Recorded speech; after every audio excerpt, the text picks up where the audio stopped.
Good morning all of you. आज हम सभी लोग गोल्गी कॉम्प्लेक्स के बारे में डिटेल से स्टडी करेंगे। ठीक है, Golgi complex first and all Golgi complex को डिस्कवर किया था कैमिलो गोल्गी, एक साइंटिस्ट थे उन्होंने, और उन्हीं के नाम पर इसको गोल्गी बॉडीज नाम दिया गया। ठीक है, तो डिस्कवर्ड बाय कैमिलो गोल्गी। ठीक है, कैमिलो गोल्गी ने इसको डिस्कवर किया था और इन्हीं के नाम पर इनको गोल्गी कॉम्प्लेक्स कहा। और कहाँ से किया था? Purkinje cell and nerve cell of cat and owl और कैट के नर्व सेल से इन्होंने first and all Golgi complex को डिस्कवर किया था। किसने? Camillo Golgi. एक यहाँ पे हमने लिखा हुआ है कि पुर्किंजे सेल। ठीक है, पुर्किंजे सेल से भी इन्होंने, पुर्किंजे सेल कह लीजिए या नर्व सेल कह लीजिए, वहाँ से इन्होंने इसको डिस्कवर किया था। क्योंकि अब जब आप सर्कुलेटरी सिस्टम पढ़ते हैं तो उसमें हार्ट में आप पढ़ते हैं तो एक आता है पुर्किंजे फाइबर। तो पुर्किंजे फाइबर एक अदर चीज़ है वो सर्कुलेटरी सिस्टम में, और ये चूंकि एक सेल है पुर्किंजे सेल। ठीक है, तो वहाँ से भी इन्होंने कैमिलो गोल्गी ने आपके गोल्गी कॉम्प्लेक्स है गोल्गी बॉडीज का डिस्कवर किया। फर्स्ट है। सेकेंड, इन्होंने इसको स्टैंड किया। स्टैंड करने के लिए जिस केमिकल का यूज किया उसको कहते हैं सिल्वर नाइट्रेट। सिल्वर नाइट्रेट के द्वारा इन्होंने गोल्गी कॉम्प्लेक्स को स्टैंड किया। फर्स्ट नेक्स्ट, इन्होंने ही इसको टर्म दिया था गोल्गी एपरेटस। किसने?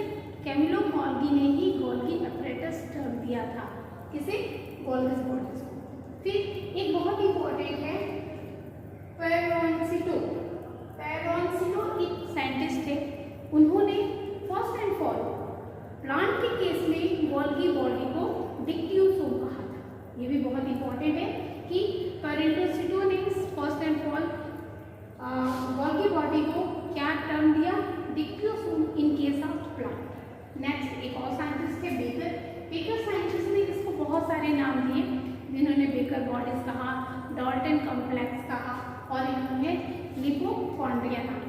बेकर साइंटिस्ट ने 3 नाम, बेकर साइंटिस्ट के नेम पे इसको बेकर बॉडीज भी कहा जाता है, तो 3 नाम इन्होंने दिए।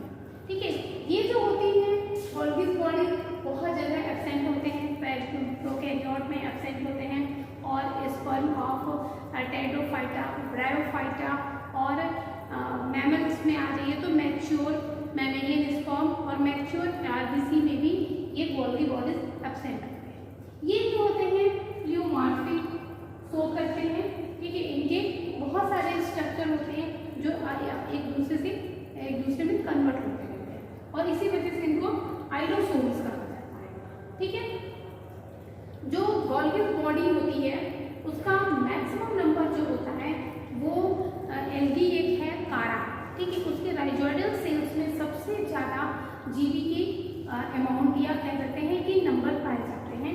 इसमें कारा एलगी के राइजोइडल सेल बहुत इंपॉर्टेंट है।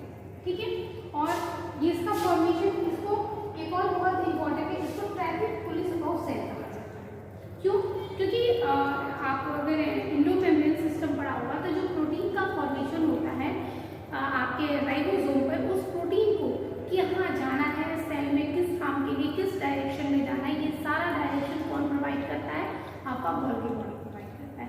इस वजह से इससे सेल का ट्रैफिक, जैसे कि ट्रैफिक पुलिस होता है ना, रोक देता भी, इधर रोका आप जाओ, इधर रोका आप जाओ, तो इस तरीके से ये डिसाइड करता है कि जो प्रोटीन का फॉर्मेशन होता है वो प्रोटीन को किस डायरेक्शन में और कहाँ जाना है।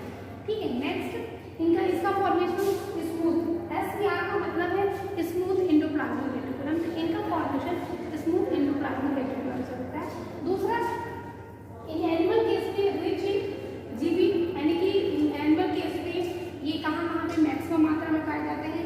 नर्व सेल्स में होते हैं, गोबुलर सेल्स में होते हैं, और सेलेक्टिव ग्लैंड में इनकी मात्रा जो होती है ज़्यादा पाई जाती है, या नंबर्स में ज़्यादा होती है। अब आते हैं कि गोल्गी बॉडी का फॉर्मेशन किस कंपोनेंट से होता है, तो 3 components are made up of Golgi body. तो मेड अप ऑफ 3 कंपोनेंट्स कौन कौन से?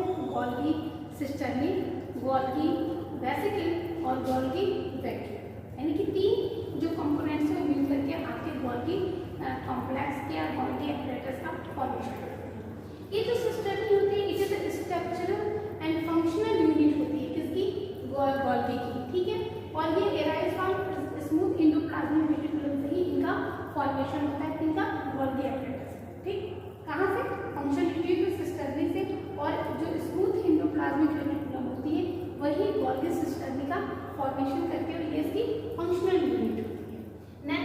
जो गोल्गी, अभी जैसे कि स्ट्रक्चर में भी आप एक बार देख लीजिए, ये सिस्टर्नी है, ठीक है, इसको गोल्गी सिस्टर्नी, और गोल्गी सिस्टर्नी के कॉर्नर से ये देखें जो स्वेलिंग पार्ट है, गोल्गी सिस्टर्नी के कॉर्नर का जो स्वेलिंग पार्ट होता है ये कट ऑफ हो जाता है और इसी को हम लोग वेसिकल कहते हैं। तो present at the corner of Golgi cisternae cut off from the cisternae give rise to Golgi vesicle, और ये यहाँ से गोल्गी वेसिकल्स जो होती हैं वो जो सिस्टर्नी होता है उसके कॉर्नर पे एक स्वेलिंग बॉडी होती है, वहाँ से कट ऑफ हो जाती है, तो उनको हम लोग वेसिकल कहते हैं।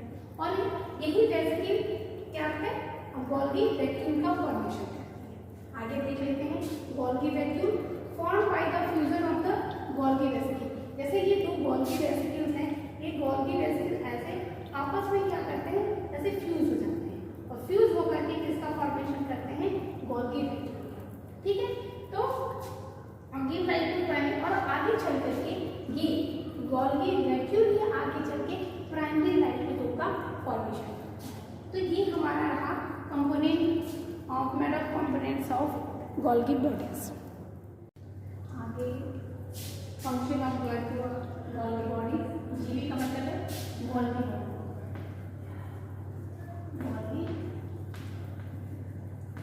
बॉडी या गोल्गी कॉम्प्लेक्स, इसकी क्या क्या फंक्शन है उसको भी हम डिटेल से देख लेते हैं कि Golgi body have in the formation of cell wall. Plant के केस में सेल वॉल के फॉर्मेशन में भी गोल्गी बॉडी का रोल होता है। रिसाइक्लिंग ऑफ प्लाज्मा मेम्ब्रेन, जैसे कि हमने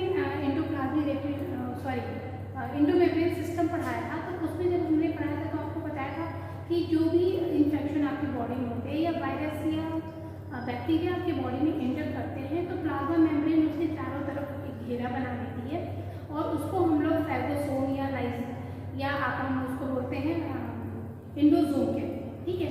लेकिन तो जो प्लाज्मा मेम्ब्रेन उनकी चारों तरफ एक उसको सराउंड करती है, तो उतनी प्लाज्मा मेम्ब्रेन तो खराब हो जाती है, मतलब तो उस जब लास्ट में जब रेसिड्यूल बॉडी बनती है और फिर ये जाकर के क्या होता है, जाकर के जब अटैच होता है तो ये क्या करता है कि जो डिस्ट्रॉय हुई होती है, कहते हैं कि जो लॉस हुआ रहता है प्लाज्मा मेम्ब्रेन का, उसको अगेन ये रिसाइक्लिंग कर देता है। मतलब इस वजह से प्लाज्मा मेम्ब्रेन की जो एरिया होता है वो उतना ही रह जाता है, वो कम कभी नहीं होता है। क्यों? क्योंकि ये रिसाइक्लिंग कर देती है। कौन?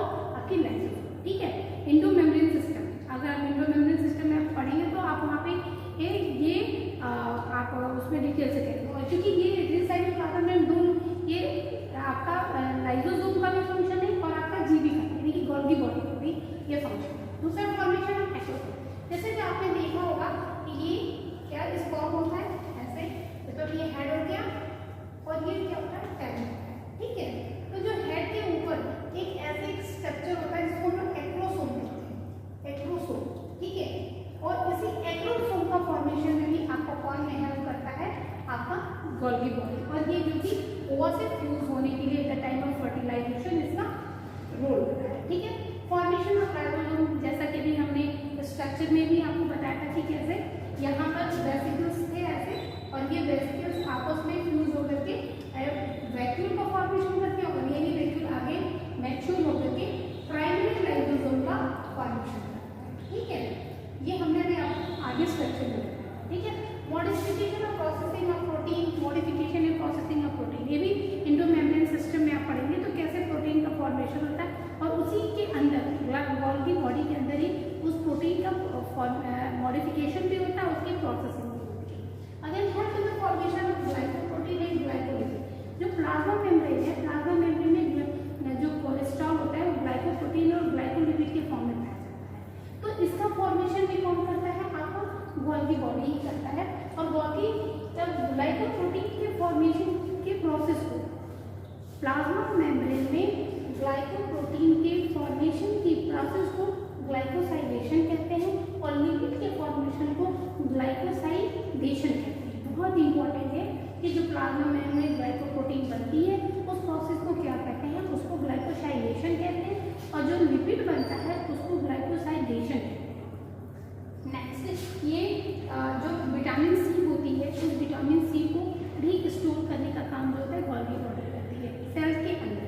और दूसरा पार्टिसिपेट सल्फर मेटाबॉलिज्म, जो सल्फर होती है सल्फर के मेटाबॉलिज्म में भी ये हेल्प करती है। तो ये हमारा डिटेल रहा गोल्गी बॉडी का।